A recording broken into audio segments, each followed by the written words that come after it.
Nah, baik, sebelum kita masuk ke dalam Istana Maimunnya itu sendiri, saya akan menjelaskan terlebih dahulu tentang sejarah dari Istana Maimun.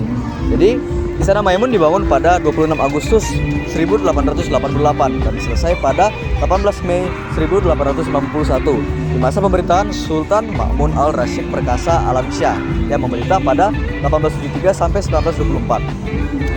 Nah, istana ini merupakan bangunan peninggalan Kesultanan Delhi yang kini beralih fungsi menjadi museum. Dalam pembangunannya, Sultan Ma'mun menggandeng arsitek asal Italia bernama Theodor van Erp yang juga pernah menjabat sebagai kapten KNIL atau Tentara Kerajaan Hindia Belanda. Gaya arsitektur yang digunakan dalam pembangunan Istana Maimun ini adalah perpaduan Melayu, India, Persia, Italia, dan Spanyol. Keberadaan istana ini menggantikan peran Istana Kesultanan Delhi sebelumnya yang berlokasi di Medan Labuhan. Kala itu, Medan Labuhan dianggap sudah terlalu sesak oleh aktivitas perniagaan. Sultan Delhi pun memindahkan pusat pemerintahan dari Medan Labuhan ke jantung kota Medan. Nah, selanjutnya saya akan menjelaskan tentang kenapa Istana Maimun ini disebut sebagai Istana Maimun. Nah, nama Maimun sendiri diambil dari nama permaisuri Sultan, yaitu Siti Maimunah. Dalam bahasa Arab, kata Maimun memiliki arti berkah. Gunaan kata Maimun pun menunjukkan bukti cinta sang sultan pada permaisurinya. Setelah istana selesai dibangun, Sultan Ma'mun menjadi sultan pertama yang menempati istana tersebut. Secara keseluruhan, Istana Maimun menjadi saksi pemerintahan 4 sultan yang menjadikan istana tersebut sebagai tempat tinggalnya. Nah, kalau kalian mau mengetahui lebih lanjut lagi tentang Istana Maimun, kita akan masuk ke dalam bersama-sama.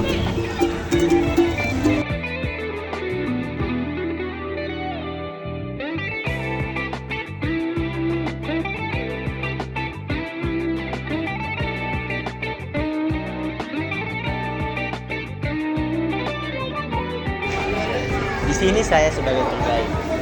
Pertama-tama perkenalkan, nama saya Iqbal, saya siswa PKL dari SMK Negeri 1 Singkawang. Di sini saya akan menjelaskan tentang Istana Maimun. Istana Maimun ini didirikan oleh Sultan Delhi yang ke-9, yaitu Sultan Mahmud al-Rasyid Perkasa Alam pada tanggal 26 Agustus 1888 sampai 16 Mei 1891. Istana Maimun ini memiliki luas sekitar 2.772 meter persegi dan memiliki 30 ruangan. Namun 3 ruangan saja yang boleh dikunjungi, karena 27 ruangan lainnya sudah ditempati oleh keluarga Sultan. 3 ruangan tersebut ialah ruangan depan, ruangan tengah, dan ruangan belakang. Di ruangan depan ini digunakan untuk menjamu tamu dari kerajaan lain. Di ruangan tengah atau ballroom digunakan untuk meeting atau rapat. Dan di ruangan belakang digunakan untuk menjamu tamu untuk makan. Ya, pertama saya jelaskan di ruangan depan ini. Di ruangan depan ini bisa kita lihat foto Istana Maimun yang diambil pada tahun 1925 di atas Masjid Al-Mansur. Di sini sampingnya juga ada foto CATA. CATA adalah organisasi atau daerah-daerah yang pernah bekerja sama dengan Istana Maimun ini. Di bawahnya juga ada beberapa kris, namun yang sering digunakan Sultan yaitu kris tumbuk lada yang bentuknya kecil dan mudah dibawa kemana-mana saja. Di situ juga ada foto Sultan Delhi yang ke-9, yaitu Sultan Mahmud al-Rasyid Perkasa Alam yang membuat Istana Maimun ini. Bisa kita lanjut di ruangan tengah juga. Di ruangan tengah ini adalah tempat meeting atau tempat rapat Sultan. Di sini Sultan duduk di singgasana dan para tamu duduk di bawah untuk mendengar Sultan berwawancara. Di singgasana Sultan ini memiliki 2 warna, yaitu warna kuning kemasan yang melambangkan kejayaan dan kemakmuran, dan warna hijau melambangkan ketuhanan Yang Maha Esa. Di sampingnya juga ada foto Sultan Delhi yang ke-10, yaitu Sultan Amaluddin al-Rasyid Perkasa Alam. Beliau merupakan putranya dari Sultan Delhi yang ke-9, yaitu Sultan Mahmud al-Rasyid Perkasa Alam. Di sampingnya juga ada istrinya yang bernama Putri Khadijah. Di ruangan tengah ini juga memiliki furnitur dari negara lain, yaitu lampu kristal yang berasal dari Prancis, lantai marmer dari ruangan depan sampai belakang yang berasal dari Italia, 2 kaca besar yang berasal dari Belanda, dan kipas angin yang berwarna hitam yang berasal dari Belanda. Sultan sekarang yaitu Sultan yang ke-14. Beliau merupakan Sultan Mahmud Lamanjidi yang dilantik pada umur 7 tahun dan sekarang berusia 26 tahun. 26 tahun. Sekarang beliau sudah menjadi dosen di USU. Dosen? Iya. Dosen? Iya, dosen. Ini adalah ruangan untuk menjamu tamu untuk makan. Di sini bisa kita lihat juga perhiasan-perhiasan permaisuri di sini dan 2 tepak siri. Yang di dalam tepak siri ini ada kapur siri dan siri. Dan juga di sini ada 2 meja yang biasanya tempat makan itu yang berasal dari Belanda. Dan ada 2 meja rias permaisuri yang biasanya permaisuri berdandan diri. Dan 2 kursi yang biasanya permaisuri dan sultan duduk di situ. Di situ juga ada alat musik yang biasanya digunakan pada jam 11 sampai jam 12 siang. Yaitu gendang, akordeon, dan biola. Namun biola sudah digantikan dengan bass karena bermain biola harus dengan mood yang bagus. Baiklah abang-abang semua, kakak-kakak, sampai sini yang bisa saya bantu untuk penjelasan tentang seputaran Istana Maimun. Nah, itulah cerita singkat dari Istana Maimun yang disampaikan oleh abang tour guide kita tadi. Selanjutnya kita berada di sebelah halaman rumah dari Istana Maimun tersebut.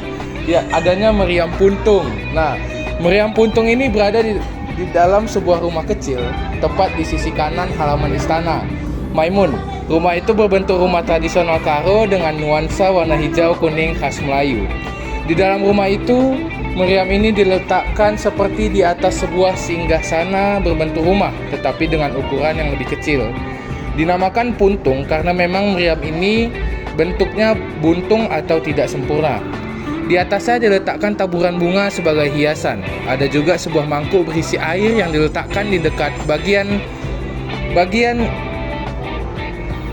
meriam yang pecah. Konon air itu diletakkan untuk memberikan hawa dingin ke meriam. Dulunya kerajaan Haru itu terletak di Delhi Tua. Ada 3 orang anak raja. Syarifah bercerita, peperangan antara kerajaan Haru dan kerajaan Aceh itu terjadi pada tahun 1612. Jadi dulunya kerajaan Haru itu terletak di Delhi Tua. Ada 3 anak raja saat itu, yaitu Mambang Yazid, terus ada Putri Hijau dan Mambang Hayali atau Mambang Sakti.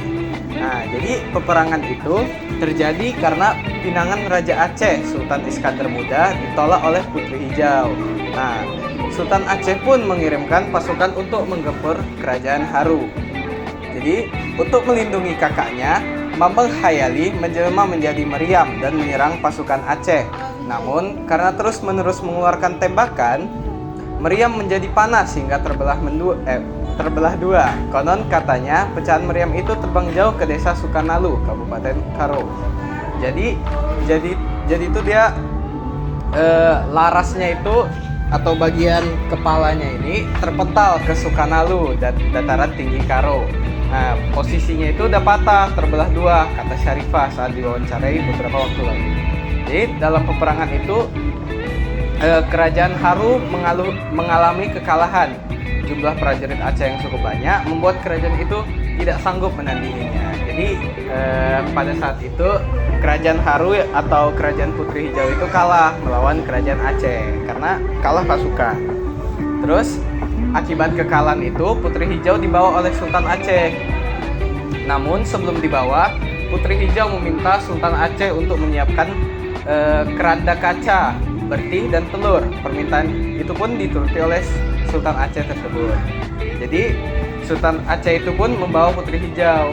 Konon katanya rombongan Sultan Aceh itu berlayar melalui aluran Sungai Delhi sepanjang perjalanan Putri Hijau berada dalam keranda kaca itu. Jadi Putri Hijaunya ini dia diletakkan di dalam keranda kaca yang sudah disediakan oleh Sultan Aceh. Nah, setibanya di pantai Aceh, Putri Hijau mengajukan permohonan keduanya kepada Sultan Aceh, yaitu Putri meminta Sultan Aceh memerintahkan rakyat Aceh untuk melemparkan sebutir telur ke laut dan segenggam bertih ke laut. Nah, permintaan itu pun lagi-lagi dituruti oleh Sultan Aceh. Lalu dia memerintahkan menterinya untuk menyampaikan itu kepada rakyat. Tak lama, Hujan disertai angin kencang turun, ombak pun membesar. Lalu dari dalam laut muncullah seekor naga raksasa yang disebut merupakan jelmaan Mambang Yazid, yaitu abang dari putri hijau tersebut. Nah, jadi kemunculan naga itu membuat kapal-kapal dari rombongan Sultan Aceh itu terombang-ambing dan porak-poranda hingga berpatahan. Lalu disitulah diambilnya putri tadi, dibenamkannya ke dasar lautan bersama dirinya. Jadi si putrinya ini tenggelam ke dasar lautan bersama naga dan kapal-kapal Kesultanan Aceh. Lalu usai kerajaan Harut takluk, yaitu kerajaan Delhi saat ini, kerajaan itu diambil alih oleh Panglima Gocah Pahlawan. Jadi Gocah Pahlawan ini merupakan salah satu panglima perang dari pusat pemerintah kerajaan Aceh yang dikirim oleh Sultan Iskandar Muda saat itu untuk menjadi wakil Aceh di wilayah kerajaan Haru yang telah ditaklukkan. Jadi Kesultanan Aceh ini tetap mendapatkan kerajaan Haru pada saat itu yang merupakan adalah pasukan dari Kesultanan Aceh tersebut. Lalu kerajaan Haru itu berubah menjadi Kesultanan Delhi namanya, gara-gara sudah dikuasai oleh Kesultanan Aceh. Namun selang beberapa waktu kerajaan itu berpisah dari kerajaan Aceh menjadi Kesultanan Delhi itu sendiri.